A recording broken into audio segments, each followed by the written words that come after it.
morning, members of the press corps. Great to see you here on Friday. We finally made it to Friday. Today, we have Brigadier General Thomas Weidley, the Chief of Staff, Combined Joint Task Force Operation Inherent Resolve, who will brief us from Southwest Asia. He will make a few opening comments. He'll then take your questions. We have about 30 minutes in total for this briefing, and I'll call on people for questions. While you're able to see him, he cannot see you, so do everybody a favor and remember to state your name and outlet. Also, because of the technology, there's a little bit of a delay, so the words and video aren't quite synced up. It'll be a little bit like watching a kung fu movie in the 70s. So with no further ado, I'll pass it off, sir, to you for opening remarks. Again, thank you, Colonel Warren. I appreciate the opportunity to address the press corps again. I'd like to give just a few opening remarks and then open it up for questions. I'd like to begin by talking about our latest operational development in Iraq, the deployment of coalition forces to eastern Anbar province. This new advise and assist and tribal engagement platform is an extension of our existing platforms in Iraq. Like similar coalition force, existing coalition forces in Iraq, these elements partner with the ISF operational level headquarters and tribal leaders to coordinate, integrate, and synchronize the unique capabilities that the coalition brings, with the operations being conducted by these Iraqi command and leadership nodes. We had a good tribal ceremony at this location on Wednesday in which 500 Sunni tribal fighters attended and were inducted into the popular mobilization forces, including pay and arms. Our latest operational development in Syria is focused on the gains that anti-ISIL forces have made against Daesh in northern Syria. These anti-ISIL forces, which are comprised of ethnic Syrian Kurds, Arabs, Turks, and non-Kurdish Christians, among others, have been making significant gains against Daesh for months, including expelling Daesh from Kobani and from the Ptolemy's pocket in northeast Syria.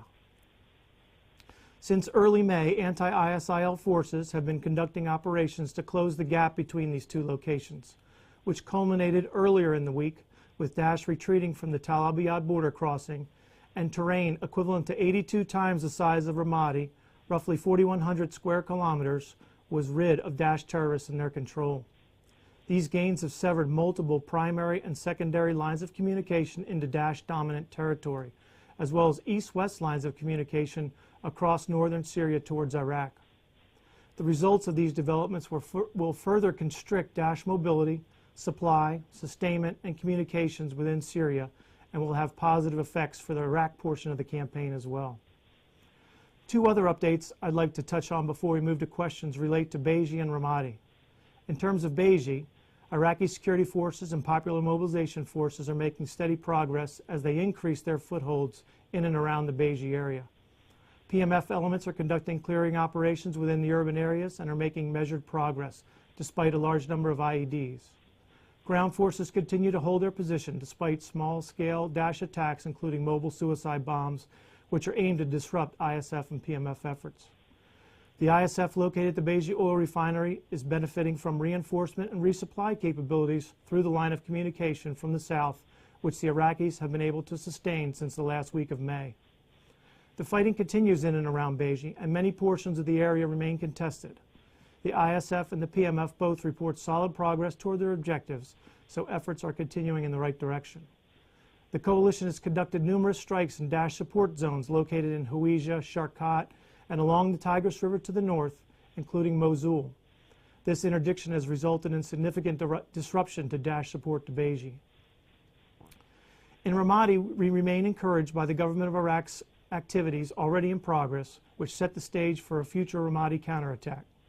Great efforts have been made in advancing organizational and command and control changes that will facilitate success in future operations. We view this as a positive step.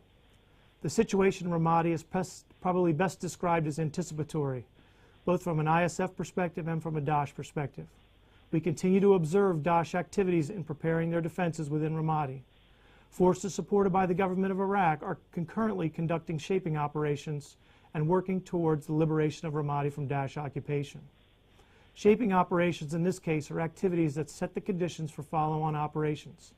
activities such as securing logistical lines of communication, securing key road junctions, intersections, key terrain, establishing logistics areas, finalizing planning, rehearsals, preparing equipment, and collecting intelligence information are all examples of these shaping activities. With those remarks, I'd be glad to take your questions.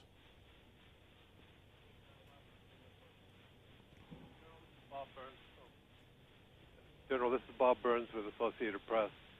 Last time you were here a little over a month ago, you said that you believed that ISIL was on the defensive across Iraq and Syria and that they were losing. I'm wondering if you still hold to that view.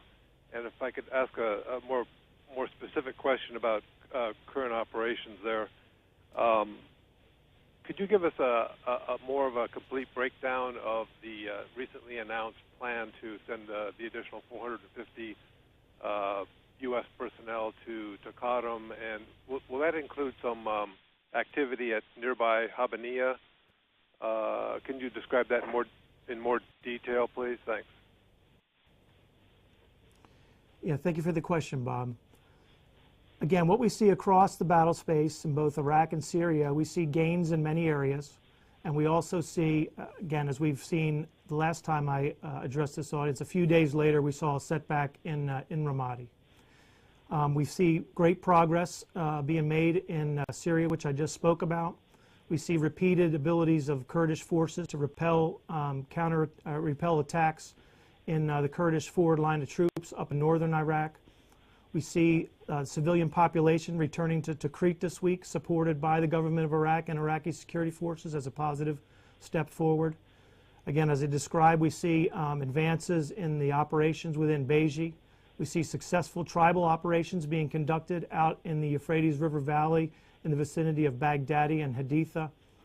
We see, again, additional ISF activities in and around Karma, which are yielding success in expelling Daesh from their support zones in that area. And we see the ongoing planning in Ramadi. So when I look at the battle space and all those individual efforts, we see great things happening out there. To your second question about the tribal engagement and advise and assist platform in Khartoum, we see this again as an extension of our already existing advise and assist platforms out there.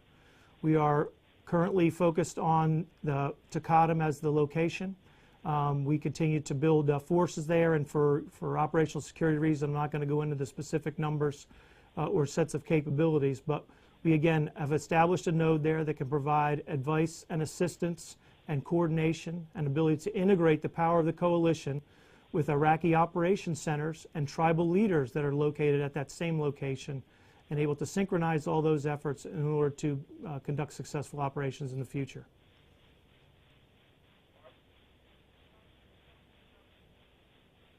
Barbara Starr from CNN. One follow-up on Khartoum and then a different question. On Khartoum, it's still a little unclear to me. Are U.S. personnel going to engage in any training of the Sunnis who have signed up? People are still using the word training. It's not clear. Will you engage in training? But my question goes really to the issue of IEDs, the kinds of IEDs you're seeing, the size, the volume. Could you talk a bit about that and how ISIS is using IEDs as a battlefield weapon now to secure and hold territory in places like Ramadi, Beji, and Mosul, quite different than what you saw during the years of U.S. engagement in Iraq? Thank you. Thank you, Barbara. On the issue of training at Khartoum, again, on the tribal side, with our tribal engagement elements that are there, they will conduct subject matter experts exchanges with individual tribal elements, which again will then in turn conduct training of tribal forces. So it's almost an example of again, we provide the expertise to the tribal trainers, and then the tribal trainers then will go ahead and conduct training with their individual forces. So those subject matter expert exchanges have already commenced at Khartoum. With regards to IEDs, we see those again as obviously it becomes the precision guided munition, if you will, for Daesh. Their ability to produce IEDs is something we continue to focus on, our targeting efforts, but we see them, again, as one of their primary weapon systems in order to disrupt, in order to penetrate ISF or KSF lines. So it is a very effective weapon. And again, we've taken great efforts to advance our targeting capabilities in order to allow us to find these locations where IEDs are being produced and target them appropriately. We've also, again, as I think you're aware, that the U.S. government, through our Iraqi Training and Equip funds, have provided AT-4 weapon systems to allow the ISF to be more effective against vehicle-borne improvised explosive devices. And we've already seen instances of them using these weapons to great effect.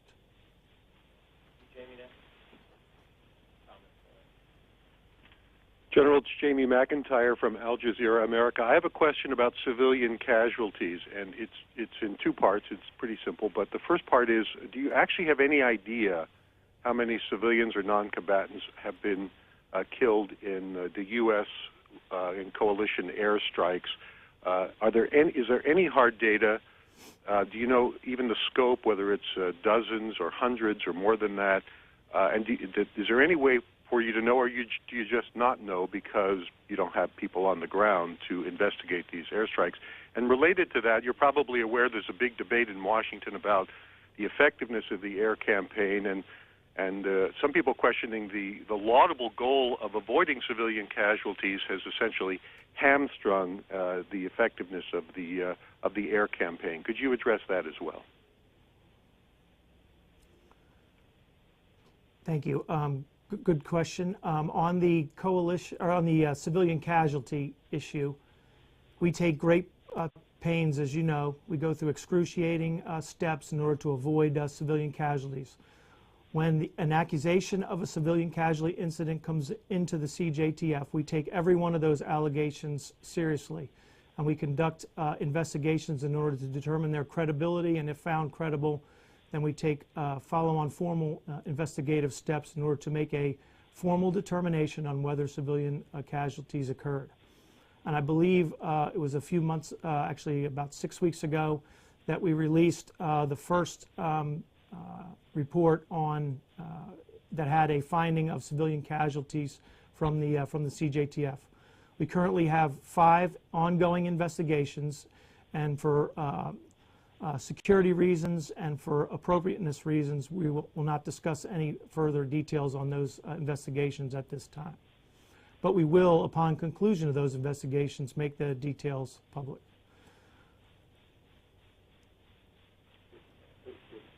And I believe on your second question regards to the effectiveness of the air campaign, I know Lieutenant General Hesterman engaged the press corps a few weeks back, and I think he provided specific details that address your question, and I don't have anything additional to add. I will tell you, at least from our perspective, the coalition airstrikes are being extremely effective. They're precise, and they're allowing us to achieve our objectives in combination with ground force maneuver. General, it's Tom Bowman with NPR. We keep hearing there are more Shia militia fighters in Anbar than Iraqi security forces. Could you give us a sense of that? Is that true? I know you probably don't want to get into numbers, but if you could talk percentages, are they 20% higher, 50% higher? And also, you talk about shaping operations in Ramadi. Could you give us a ballpark on when you expect to see a full-blown operation there? Are we talking weeks away, months away? And the same with Mosul. Is Mosul off the table in operation there this year? And again, for operational security reasons, I'm not going to go into the specific timelines of Iraqi security force operations.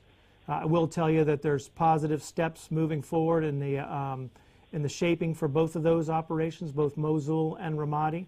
And again, we remain encouraged by the steps that the government of Iraq is taking in order to set the conditions for successful operations in both of those areas.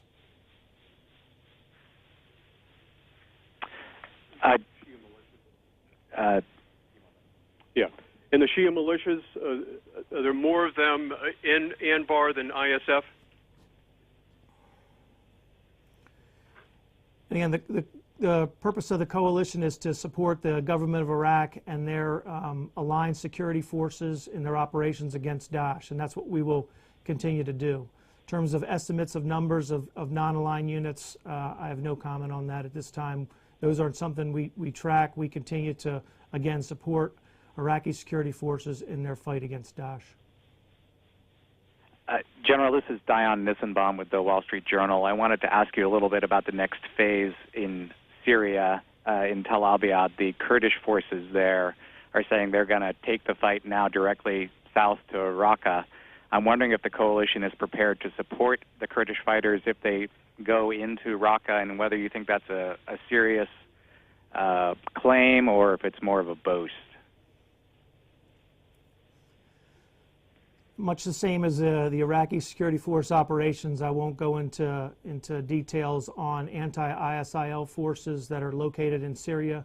I will tell you that we have a common goal, and that goal is to defeat Daesh, and we will continue to support them in that effort. General, this is Phil Ewing with Politico. Thank you for taking this time with us this morning. I wanted to ask you to go into more detail, please, about the 500 Sunni tribal fighters you talked about being inducted into the PMF. How soon will they get into the fight? What pay and arms are they receiving? And do you have a goal for the number of Sunnis you'd like to bring in? Is it as many as possible, or is there a target you're trying to hit in terms of those forces?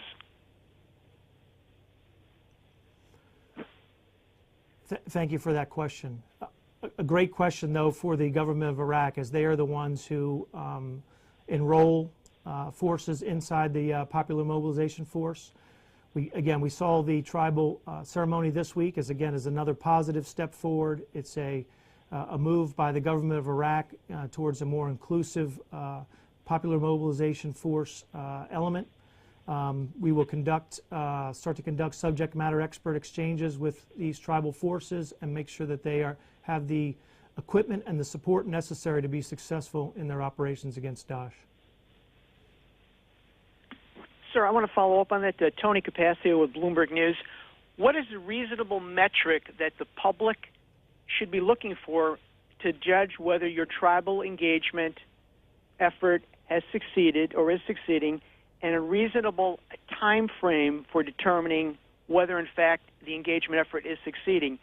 Secretary Carter, at a hearing this week, was asked about that, and he said a matter of weeks would be a reasonable time frame.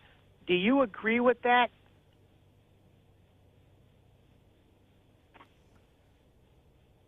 Again, I guess it would most likely go towards your definition of success. I will tell you, this isn't the first ceremony in which we've inducted Sunni tribesmen. We've done this before, we've done it, and we have those forces right now that are engaged in operations in and around the Euphrates River Valley between Haditha, if you will, and Heat. Disruptive tribal operations, particularly when enabled by the coalition. And we see this, again, continue to repeat itself as we gain more forces, more Sunni tribal elements into the PMF, and we start to coordinate more closely with these forces as they conduct operations. And that's, again, the purpose of the tribal engagement platform that's being inserted into TACADM. Hi, this is Courtney Cubey from NBC News. Phil and Tony actually just asked my questions, but then your answer just brought up another one. So how many additional Sunni tribesmen have you already trained? And I'm still unclear about the 500. It sounds like it's a train the trainers. So the U.S. forces are training tribal elders who are then training them in basic combat. Is that correct? Can you say, if I didn't ask, how many Sunni tribesmen you have now in total that are actually trained by the U.S. or in some capacity by the coalition that are out there now fighting? Thanks. Yeah, I'll have to get back to you with the exact numbers. I know we have conducted multiple tribal ceremonies out in Al-Assad Air Base over the past few months, and those ceremonies inducted several hundred tribal fighters within each one of those ceremonies. But I will get back to you with the exact numbers. In terms of the subject matter expert exchanges that our tribal engagement elements will conduct, they will teach the tribal elements, the Sunni fighters and those PMF units, how to conduct basic soldiering skills, those types of activities. Some of these tribal elements that were inducted have already been fighting on the battlefield.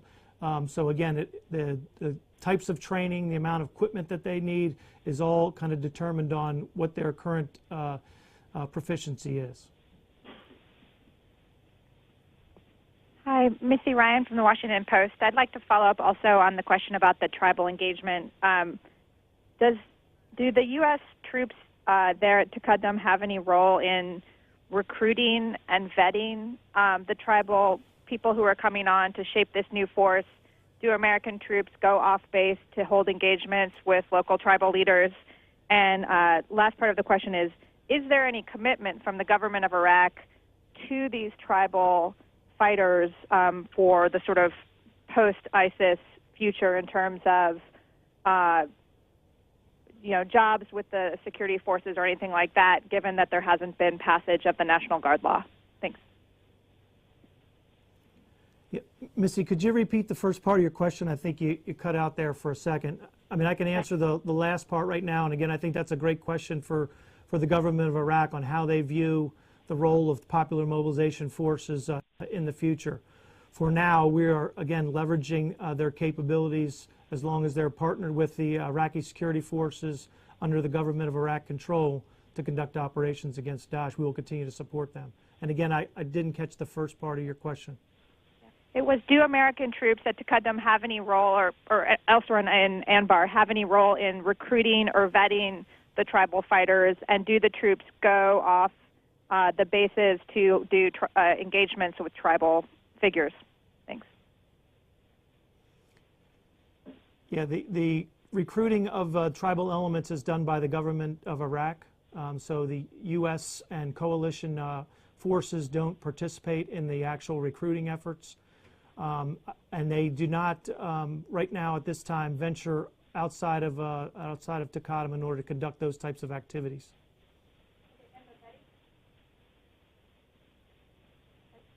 Do the American troops or does the U.S. have any role in the vetting of those tribal fighters?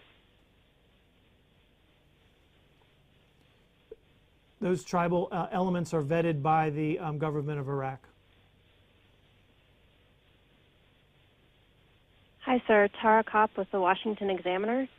In the last week or so, the Combined Joint Task Force releases have noticed the hits on tunnels. I was wondering if you could please explain the importance of hitting the tunnels in Iraq and if you are seeing ISIS move troops or equipment through these tunnels.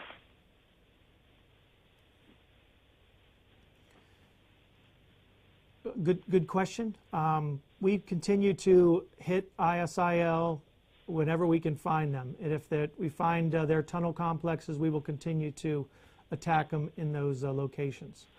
We have seen several instances, and I think you're aware via open source reporting and some of our strike reporting that we do see tunneling as a technique that Daesh uses. We see them use that not only to move equipment and fighters, but we also see them used as IEDs, if you will, a tunnel IED. And I think we saw that in Ramadi earlier.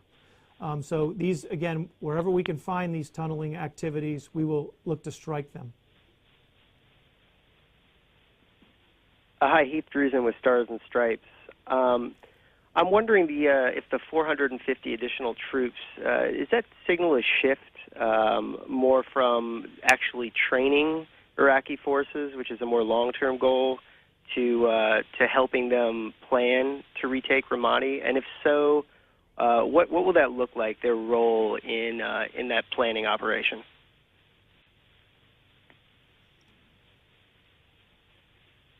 Again, good question. And the way we see the element at Taqaddum is essentially an extension of our advise and assist and tribal engagement platforms that we have at other locations in Iraq. We see that the advise and assist elements will link up with their Iraqi counterparts.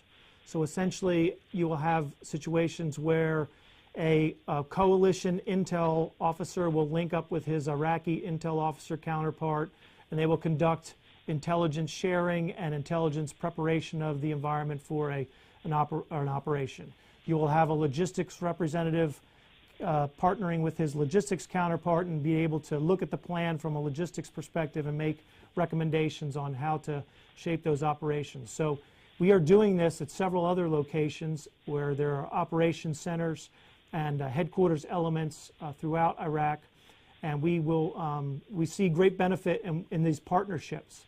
The way we've done it prior to being co-located is we would try to do these types of activities via phone, and those types of activities are very difficult to do if you insert translators into those phone communications in order to try to conduct that type of coordination. So the fact that we're able to get on the ground with our counterparts in the operation centers, with the tribal leaders, they're together face to face, day in and day out, provides us great benefit, and we think we'll be able to move forward with the synchronization of coalition efforts with Iraqi security force and tribal efforts in developing positive outcomes in the future.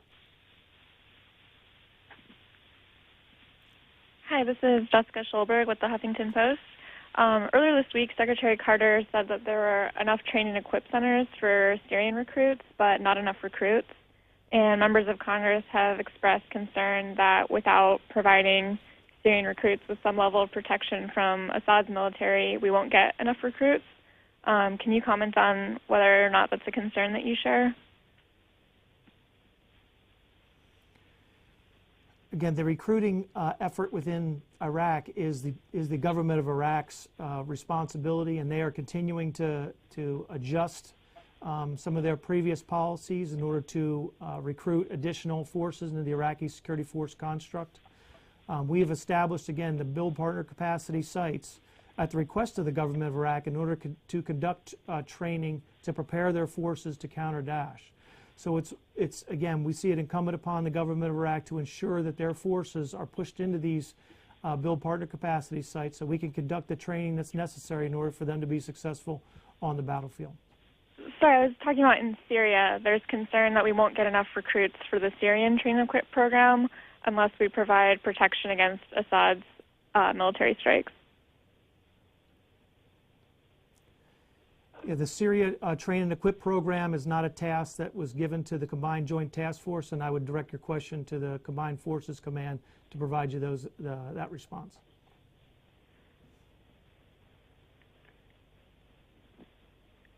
Hi, sir. This is Aaron Meadow with Defense News. You mentioned early on that you're seeing shaping for Ramadi from the ISIL forces as well as they prepare for whatever it knows is a coming attack there. Can you kind of characterize what you're seeing in terms of how they're digging in there, and can you say if any of that is driving the choices in the equip options, given that we know there's a push from the U.S. to get more gear on the ground there? Thanks, Aaron.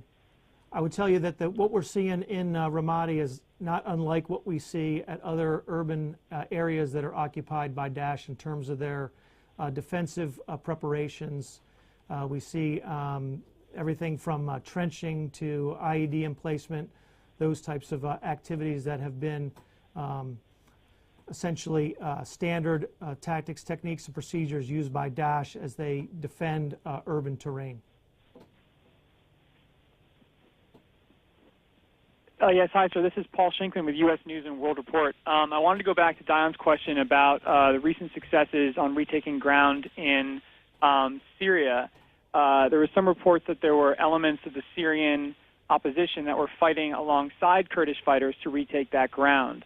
I wonder if there's been any consideration for plans to use those fighters elsewhere or to somehow sort of bolster what the kind of success that they were able to achieve there.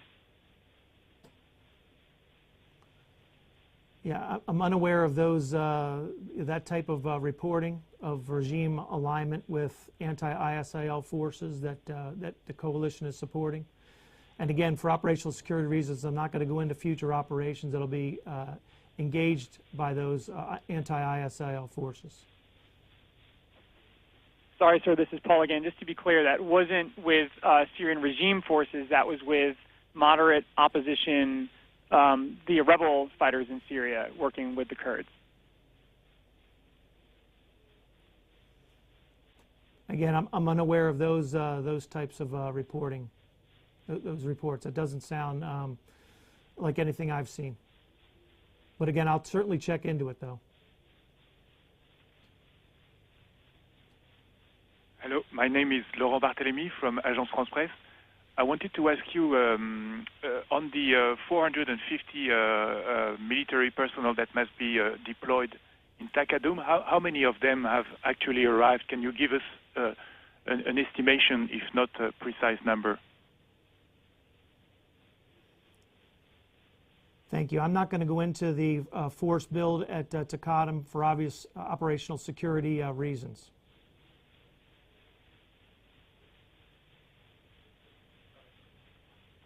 Hi, sir. Jeff Selden from Voice of America. I was wondering if you could talk a little bit about the way the Islamic State's been reacting on the battlefield. There have been suggestions from intelligence officials and others that in many cases that they're simply not willing to put up a fight. Do you see that as part of an overall strategy where they're focusing on key areas, or do you see it more as the Islamic State being a little bit in disarray? And also, how much have they been able to reinforce with foreign fighters or others their ranks, given the high number of casualties the State Department and others have been talking about? Yeah. Again, I think I talked a little bit about what we see on the battle space in terms of Daesh's reaction to anti-ISIL forces up in Syria. You know, some of the reflections we're seeing from their attempts to penetrate Peshmerga lines on a near daily basis. So some of those things continue to portend that, you know, they have that capability that continues to manifest itself on the battlefield. However, that every time Daesh manifests itself like that, it simplifies our targeting process, and we're able to strike them much more freely when they present themselves in that manner.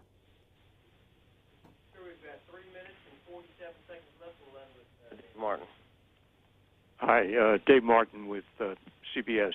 It seems like the Kurdish fighters are able to take much greater advantage of the coalition airstrikes than the Iraqi forces. Is that the case, and if so, why? Thanks, Dave. And when you're referencing Kurdish fighters, are you talking about northern Iraq? Both northern Iraq and Syria. Again, a great question. What we've seen is that you know, the Peshmerga, enabled by coalition, continue to be very successful against Daesh, and I don't believe that the Peshmerga have yielded any terrain to Daesh since the beginning of last winter. We see them, as well as the anti-ISIL forces up in Syria, being able to make considerable gains against Daesh when enabled by the coalition air. The terrain perhaps is more conducive to open area airstrikes as opposed to the urban complex, where airstrikes in coordination and collateral damage is a little bit more complex. So that could be a contributing factor into why we see some of the successes that we've seen along in the Kurdish areas of northern Iraq, as well as anti-ISIL regions in northern Syria. I think you've heard that the way the terrain is oriented, particularly in Peshmerga areas in northern Iraq, I mean, there is a well-defined forward line of troops, which again simplifies the targeting process. Whereas down in in central Iraq, the battle space is much more complex. It's much more mixed, disaggregated forces, et cetera, which complicates our targeting efforts. Sir, that concludes our time here today. We really appreciate you taking the time to come explain current operations in your area.